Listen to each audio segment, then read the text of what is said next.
All right, guys, I'll be back at it again with another video. Today is going to be part 2 of the S54 assembly for the Turbo E46 build. So you can see here we got a bunch of parts on the table. Finally got the head back from the machine shop. Really happy with the job that was done on it. And we'll go over the head in depth of the full valve train that was selected. But yeah, pretty much everything you see here, minus the Vanos unit. I have the Vanos unit over there. I want to polish it, so I'm just going to polish that and then throw it on. But pretty much on today's video, what we're going to do is we're going to assemble the head and get the engine timed and pretty much just put it all together. Accessories we'll do it in a later video. I'm still waiting on a couple of gaskets and ended up ordering a new water pump. So still waiting for that. Was going to use the old one that I had. It was still good, but I figured, hey, with FCP Euro's lifetime warranty, might as well throw a new one on the motor when everything else is pretty much brand new. So what we have here on the table, we'll go over now, and then I'll pan over to the head so that way I can explain to you guys the valve train setup that we went with and why we went with it. All right, so to the head. You can see the head was decked, and the valves and valve springs that we ended up going with is SuperTech. So you can see we have SuperTech exhaust valves, SuperTech intake valves. Went with the whole entire SuperTech valve train kit. Shout out to Precision up in Hyattsville, Maryland. Really satisfied with the work they did. They did all the work on the motor, as far as decking the head, installing the springs, retainers, all that good stuff. Now we'll flip the head over and we'll show you the top side, and we'll go over the springs, retainers, and why I went with that setup. Alrighty guys, so we're gonna go ahead and go over the springs and the valves. Sorry, not the valves, we kind of went over the valves already. But the springs, so this is SuperTech's dual valve spring setup. You can see here, I got the SuperTech. Let me zoom in for you guys. You can see the SuperTech branding is right there. Now you're probably wondering why that little /LC. It's because I went with the lash cap setup. I'm not sure if I explained that previously. So what I'll do is I'll go ahead and briefly demonstrate what the lash cap will do. So like typical S54s, you have a valve shim. And what that does is it sits on top of the spring, and that's how you go ahead and set up your valve lash. So if you do a traditional setup, which I'll let that focus here, you can see here, instead of a shim, it's an actual cap. And what the cap will do is cap will just sit right there on top, and you put your rocker arm. So let's just say the rocker shaft was there, you'd put your rocker arm on there, or I believe it sits like that. It would sit just like that and boomed up. All right, so everything else that's on the table, we of course got a whole bunch of brand new stuff from FCP Euro. Big shout out to FCP Euro. I mean, they not only supply you with parts for the best price, they also offer a lifetime warranty on all the parts you buy, or majority of the parts you buy from them, which is awesome. And I think I believe they're one of the first companies to do it, and they're probably one of the only companies that offer it to this day still. So yeah, we got a brand new timing chain. This is a OEM BMW timing chain. We got new timing chain guides from BMW. We have a new front main seal, rear main seal. We have a new timing chain tensioner. All new gaskets, so the Vanos gasket, and then we got the rear main seal gasket, all that stuff that we need. There's some other stuff coming as well, so please bear with me. I want to start assembling this, and then while the other parts are coming in. Went with the cam bolts for the camshafts from VAC. They are upgraded. We got the new engine oil strainers. We got all that new as well. And then of course your crush washer, gaskets, all that stuff.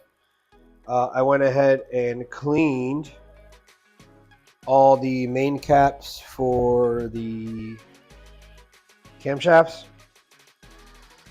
Went ahead and cleaned them all. Went ahead and cleaned the rockers as well. So those are all free of oil and debris. And now we'll move over to the head studs that we will be using. As you can see, you got the head studs and also the full valve train kit from 5150. Really big shout out to the guys over there. They got me the parts super fast.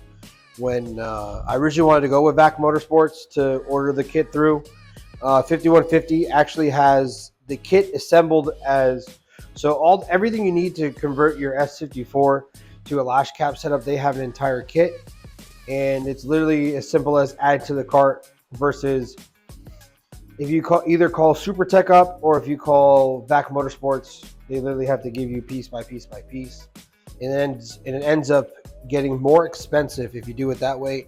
5150 not only gives you the convenience of ordering the entire kit, they give you the best price of the kit as well.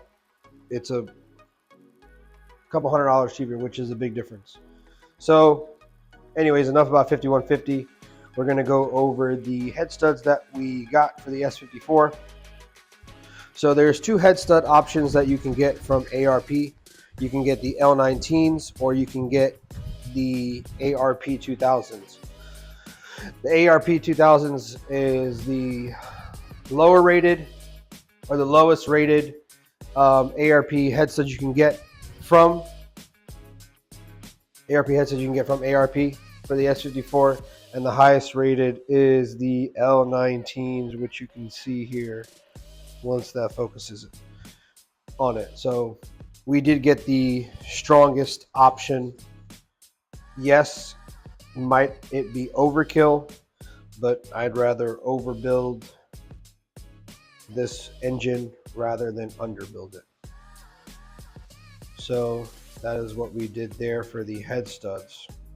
All right, and for the head gasket, we are going with the cut ring head gasket.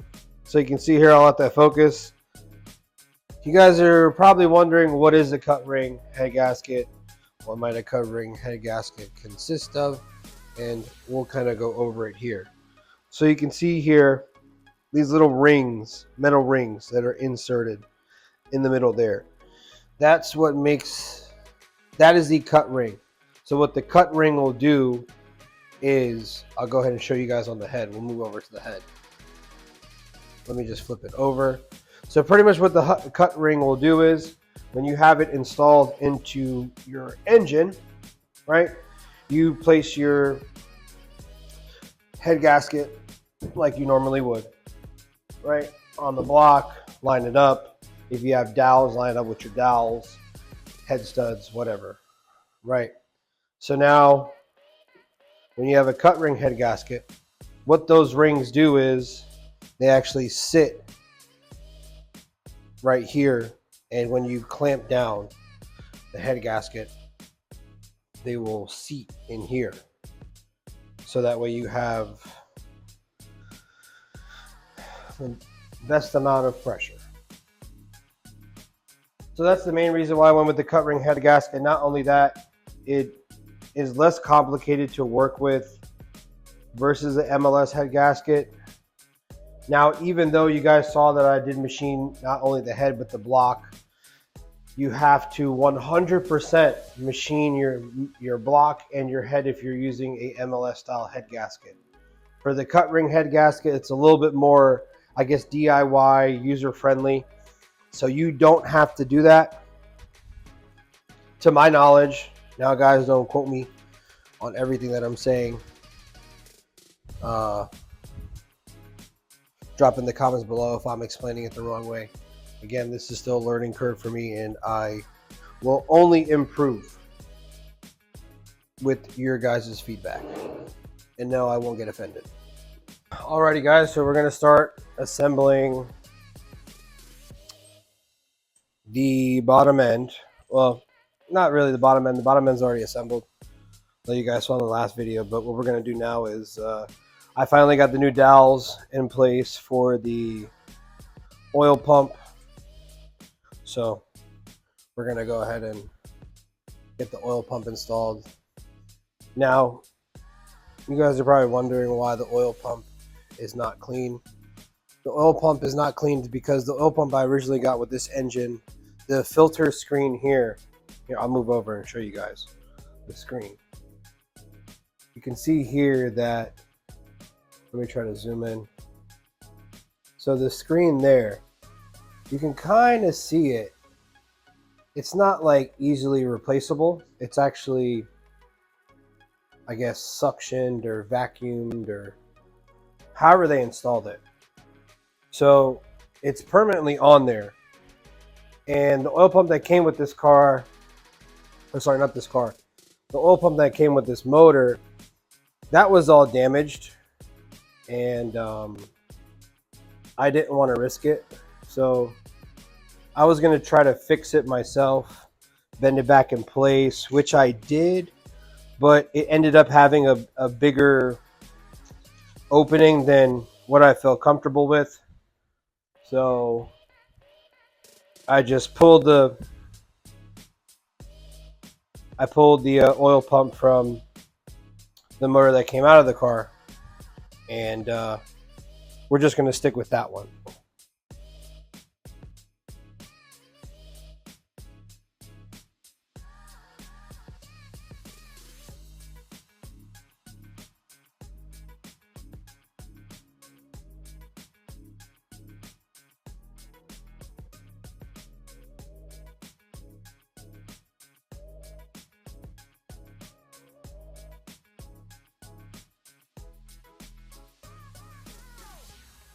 So let's zoom in a little bit so you guys get a better view. So you can see here, this stays in place, right? This right here is where the bolt goes through. Then you have your brackets right here. So you can see where I kind of have it installed. Let me flip you guys over to this side. Might be easier for you to see. All right, perfect. So you can see there, you have the hole where it sits. So that sits there. And then what you want to do is you kind of want to sandwich it in the middle. So you can see here, you want them to meet right there. Finally got to focus. So you want to meet right there, put your bolt through, and then boom, you're good.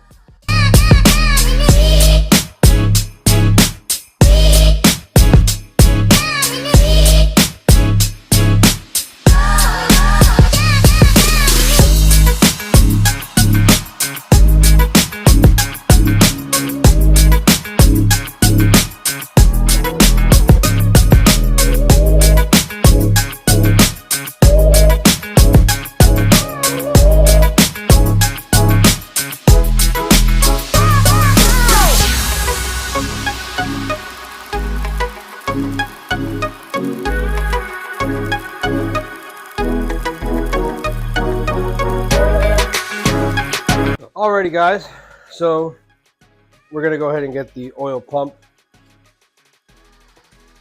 sprocket situated. So you can see that's the new oil pump chain guide, and we're gonna get now the oil pump chain guide goes all the way to the very last on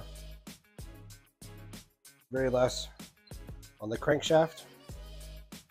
We're gonna go ahead and put the pump disc on it. Now we're going to make sure that there we go, perfect, lined up with the splines.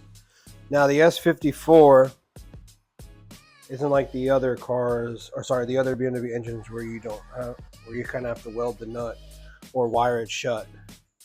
I'm not sure if I mentioned it briefly on the last video, but what I like to do is put Loctite on both the spline side and the nut side. Now the oil pump nut is reverse threaded, so you want to push it to the left to tighten it.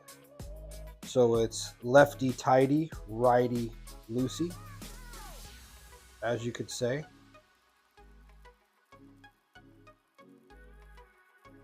So you can see I hand tightened that first.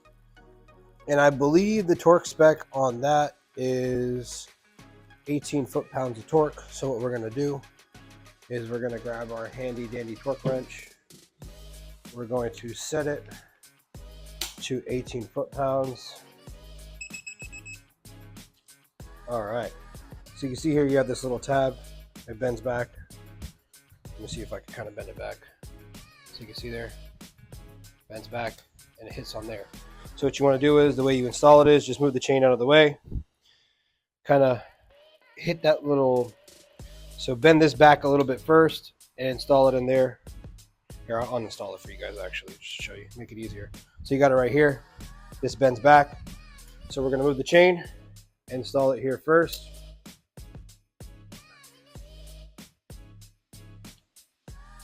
Slide it on all the way, and boom, done. That's it. That's all she wrote, guys. That's the one you need. You need 3 of those, 1 for each tensioner guide. Guys, please don't make the mistake and order 2 like me. All right, guys, so to finish up the last 2 timing chain guides, now we can finally use the 2 C-clips that we did purchase. So the 2 timing chain guides go as follow. This metal one here, I like to do it upside down. It's much easier because the gravity holds it in place. So you can see here, this right here, C-clip, we'll just click in there, not going nowhere. And then this C-clip right here, we'll do the same.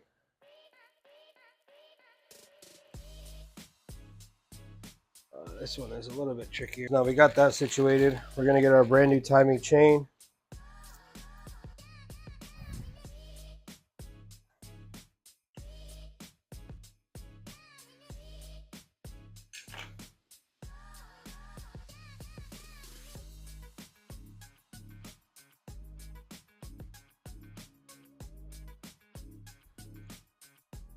All right, you can see here, we got it all nice and lined up.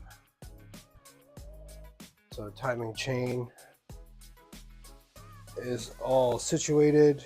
All right, guys, so we're getting ready to throw the timing cover on. I got it wiped down. I got the gaskets all ready to go on it. Now I'm going to show you guys a little trick that I'm going to use. So you guys can see here, I got my handy dandy black RTV. So what I'm going to do is I'm going to show you guys why I have the RTV in my hand. So as you can see, we got the timing cover here, right, guys? And you can see the gasket. Look, as soon as I turned it down, it moved freely. So what I'm going to do is I'm just going to throw some RTV on the ends right here, just to make it a little sticky, so that way it doesn't move when I'm throwing the timing cover on. Now also there's a provision, I'll focus on that there, so it'll actually hold the timing chain. So what we'll do is, we got the cover all situated. Oops, wrong way, Ollie. So timing cover is all situated. You want to pinch the chain together, and remember, you want to follow the dowels that are on.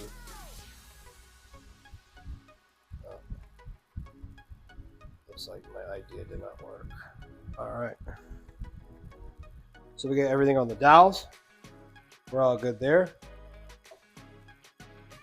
Make sure my gasket's not pinched,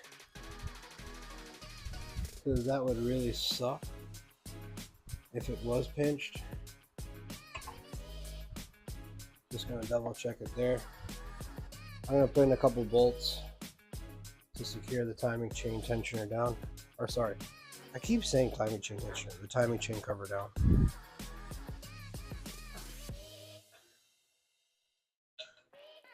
So the longer bolts, they're not all the same size. I literally just remembered I was putting this on. So I'll explain to you guys in a second. The longer bolts will go mainly in the middle. And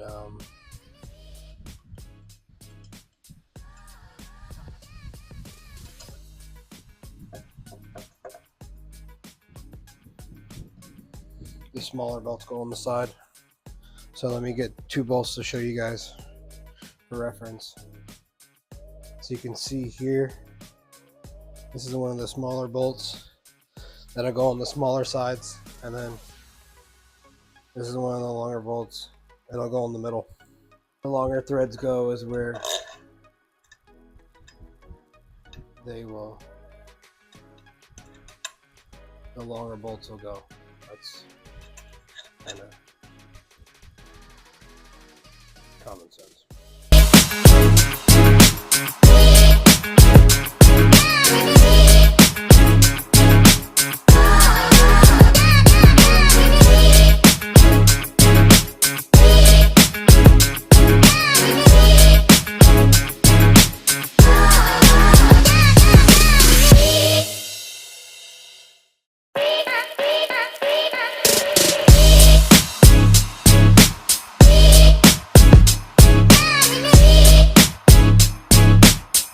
For the Torx bit, it is a E8 socket.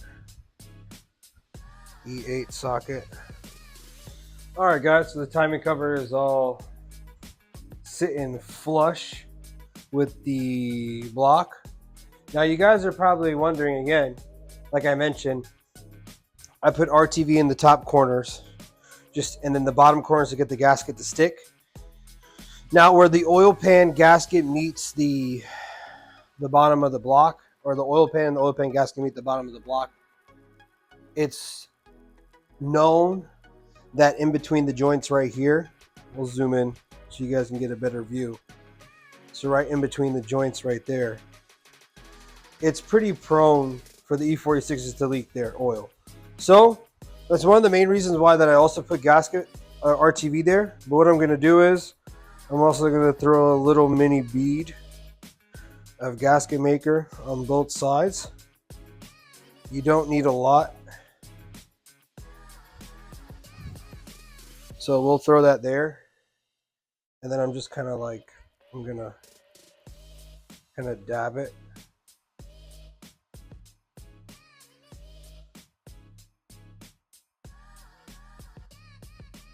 Dab it and paint it with my my finger. Now we're going to go ahead and place the oil pan gasket. We'll go like this.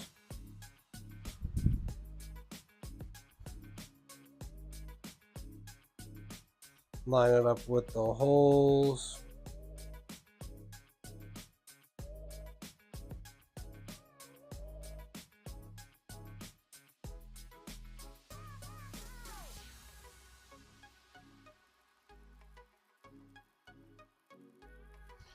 Line up with the holes, and we'll let that settle for just a little bit. Alrighty, so I got the oil pan in my hand here. You guys will see it in a quick second once I throw it up on the engine. So the tricky part about the S54 oil pan is that you want to kind of put your fingers on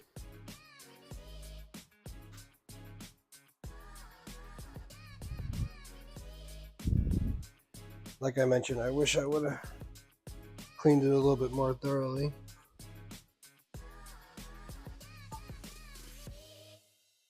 But like I mentioned, okay, so back to what I was saying. The S54 oil pan has these little baffles right here, and that's where the oil pickup tubes go. You kind of want to put your hand on it and kind of guide the pickup tubes in.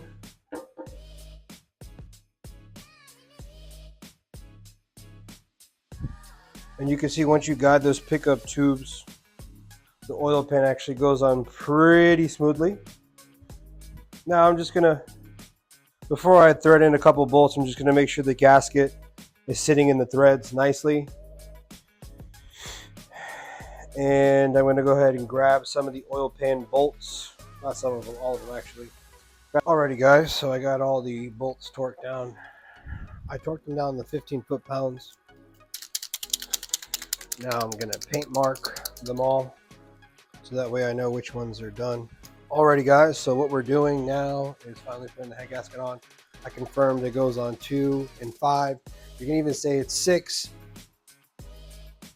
I guess there's no correct or incorrect way.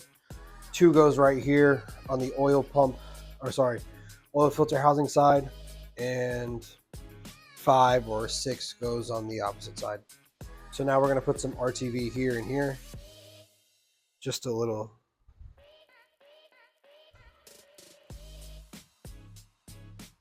Just a tiny bit. Oh, I hope this didn't dry already. It literally already dried. That's just one of the reasons why I hate using the little. So we're gonna dab it there. So we're dabbing it on the little nibs that we cut off.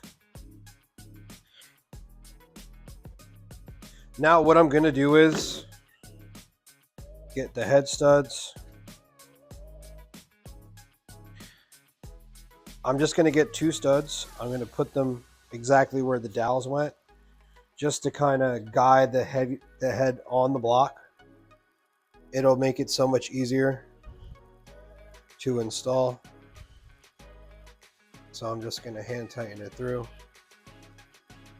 Now for the head gasket, there's no correct or incorrect way to install it. You literally just place it on. Oh, I definitely should have saw that coming.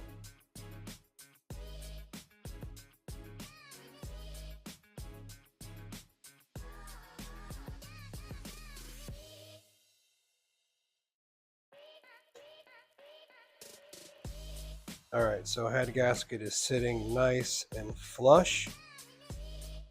Now with the cut rings, you want to make sure, I'll show you guys on the cut rings. Let me just put it up to the camera and focus. So see those grooves there? You want to have the grooves facing up towards the cylinder head.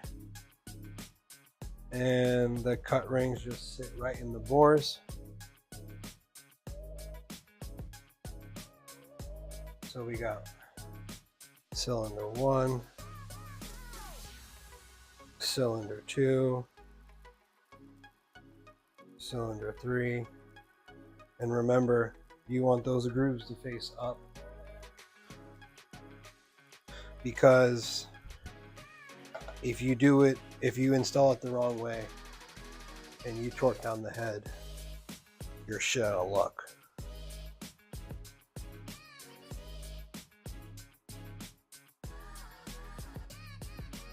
Just make sure everything is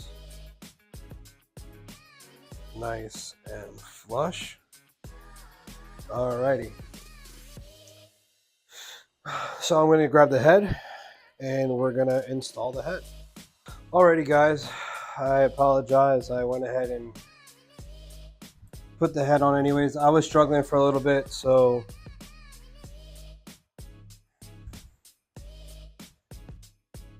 I just went ahead and threw the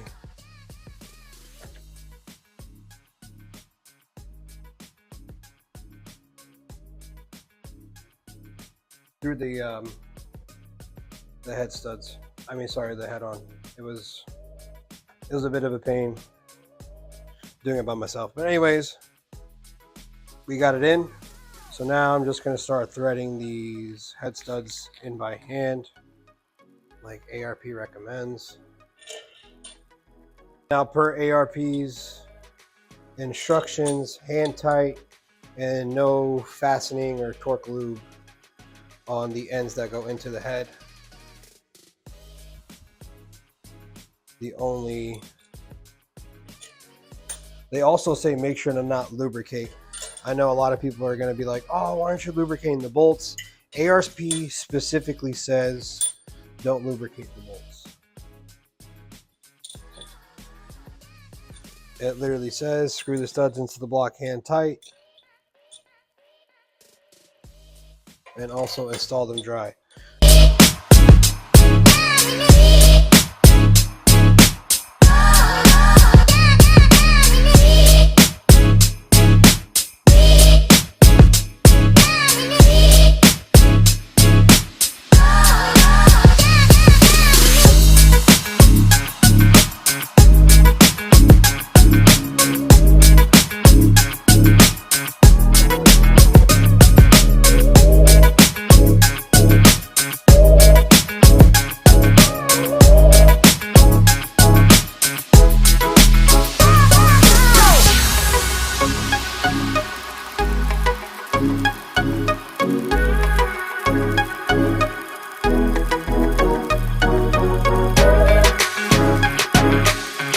Now let's go over ARP's instructions. So we're using L19s. So we're gonna have a torque sequence in 3 steps: 30, 60, and then 95. So that's what we're gonna do. It says place the washers over the studs and onto a dry, clean spot. Lubricate the stud threads and bottom of the nuts with ARP Ultra Torque Fast Assembly lubricant, then install the nuts onto the studs and hand tie it. So looks like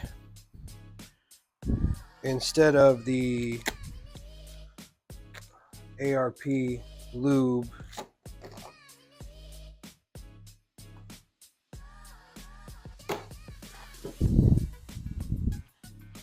on both the washer and the stud, ARP is calling for just the nuts. So what I'm doing now is, it says clean off both sides of the washers. So what I'm doing is taking a washer, you can see it's taking the oil off, spinning it around,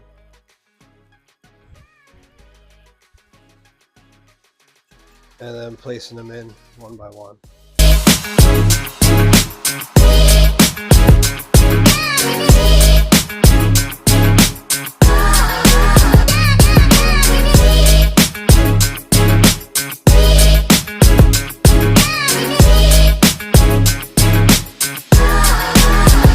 All right, guys, so we are going to start applying the ARP Ultra Torque Fastener Assembly lube to both the studs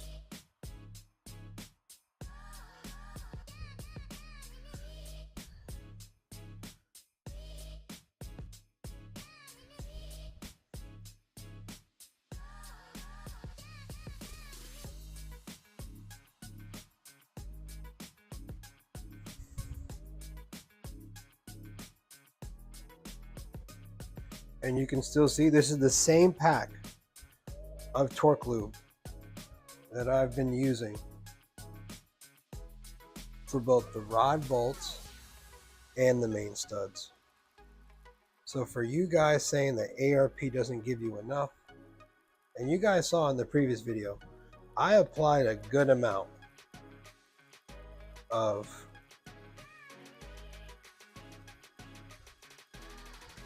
this lube on those main studs, probably a little bit more than I should have.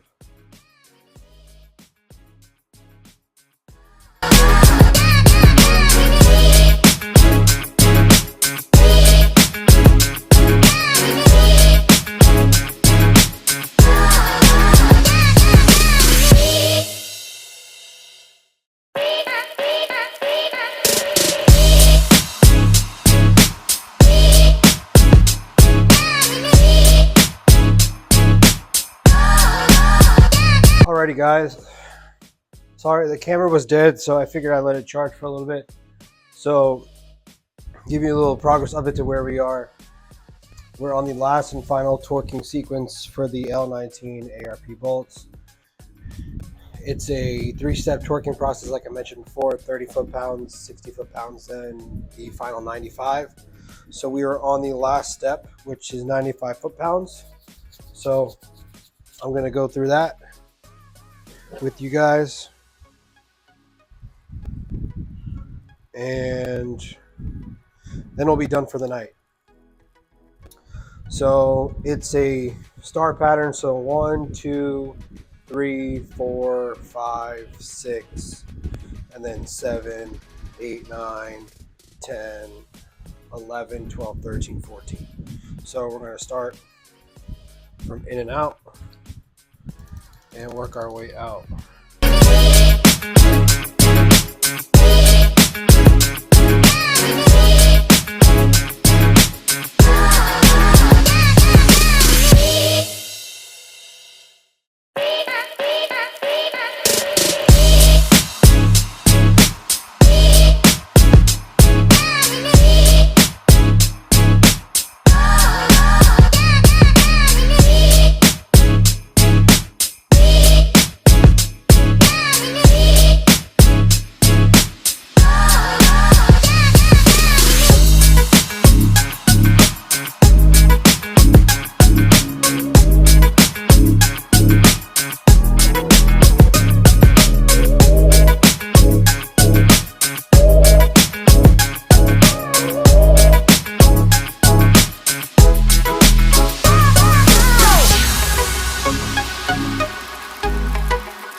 Alrighty guys, so that is everything all torqued up. Alrighty guys, Ollie from the future here. We're gonna end today's video here. I think that is the best decision, because going through all the footage and trying to condense the entirety of the assembly of the head, including the camshaft, Vanos, and all that, I really don't want to cut any corners. I mean, I kind of shortened this one to, you know, be under 60 minutes, and we're right at 40 minutes and 27 seconds. And I really don't want to do that with the Vanos video, or I really don't want to do that with installing the Vanos and making sure your timing is correct, because that's one of the most important things on an S54. Also, I kind of want to go over the lash cap setup and how we adjusted that for the valve lash. So I think it's best if we end today's video here, and then in the next video we'll go ahead and get a more detailed video of the cam timing, Vanos installation, Vanos timing, all that stuff. So yeah, I really appreciate you guys for tuning in for today's video. This series has been awesome. I've been enjoying it, and it's been a big learning curve, and I cannot wait to continue to grow with you guys and put out the best videos out there. So thanks again, guys.